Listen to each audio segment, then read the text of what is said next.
তো বন্ধুরা, আমি আমার একটা বাজে ভিডিও কিছু 13 তারিখ থেকে সোশ্যাল মিডিয়ায় খুবই পরিমাণে ভাইরাল হচ্ছে। তো ভিডিওটা আমি খুবই লজ্জিত। অ্যাকচুয়ালি ভিডিওটা আমি করেছিলাম, করার কারণ ছিল আমি আমার বয়ফ্রেন্ড একটা রুমে ছিলাম, আমরা টাইম স্পেন্ড করছিলাম, তো সেইভাবে মজার মজায় আমরা ভিডিওটা করেছিলাম। তো করার পর সেই ভিডিওটা তখন সোশ্যাল মিডিয়া আমাদের খুবই কাছের একটা বন্ধু আমাদের সাথে বেইমানি করে ভিডিওটা ভাইরাল করে দিয়েছে। তো ফার্স্ট আমি দেখে কী করে ভাইরাল করেছে ভিডিওটা, আমি এটা আপনাদের প্রমাণ দেখা যদি আপনারা বিশ্বাস না করেন। দেখুন, কি বলতে হবে বল। যে আমার আর শফিকের যদি ভিডিও যদি পোস্ট হ্যাঁ, তোর আর শফিকের ভিডিও যদি আমার ফোন থেকে যদি পোস্ট হয় বা আমি যদি পোস্ট করি, এই ভিডিও তোমার চ্যানেল কারো কাছে নেই। হ্যাঁ, আমার কাছে শফিকের কোনো নেই, আর কথা তাহলে তুমি তোর ফোন থেকে এডিট করে দিবা।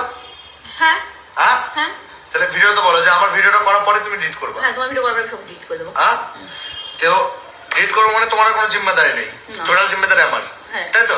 তাহলে এই ভিডিও যদি পোস্ট হয় তার জন্য দায়ী আমি রুবেল, আমি বলে দিলাম।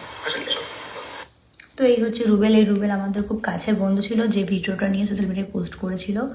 তো আমি তার বিরুদ্ধে কালকে সাইবার ক্রাইমে কেস করে এসেছি অলরেডি। আর এনাদের সঙ্গে আরও 2 না 3 জন জড়িত ছিল, তাদের বিরুদ্ধে আমি কেস করে এসেছি। তো কেস করে আসলে তারা আইনের জায়গাটা নিচ্ছে। তো আমি তারপরও বলছি যে ভিডিওটার জন্য আমি অনেকই দুঃখিত, কিন্তু ভিডিওটা যেহেতু আমার মান সম্মান বা আমার ইজ্জত নিয়ে খেলা হয়েছে, সেহেতু ছেলেটাকে তো আমি ছাড়বই না। ছেলেটাকে নিয়ে আমি কালকে আবার যাব ওদের যে বাড়ি, যেখানে ওই থানায় একটা ওর ভিতরে একটা কেস করতে। আর এই ভিডিও নিয়ে আমার এসপির কাছে যেতে, আমি এসপির কাছেও যাব, যাতে আমার যেহেতু ইজ্জত নিয়ে মানে সোশ্যাল মিডিয়ায় খেলা হয়েছে, সেহেতু ওকে আমি ছাড়বো না। তো আমার যতদূর অবধি যেতে হয় আমি যাব। আর তারপরে একটা কথা আমি বলেছি, আমি আপনারা যদি বলেন যে ওই ভিডিওটা ওদের, আর সব থেকে বড় কথা, ভিডিওটা ওদের বাড়িতেই করা হয়েছিল। ওই ভিডিওটা ওদের বাড়িতে, আমি ওদের বাড়িতে থাকতাম, আমরা ভিডিও করতাম একসঙ্গে, আমি, ও, শফিক, সবাই আমরা একসঙ্গে ভিডিও করতাম। তো ভিডিওটা ওদের বাড়িতেই করা হয়েছে।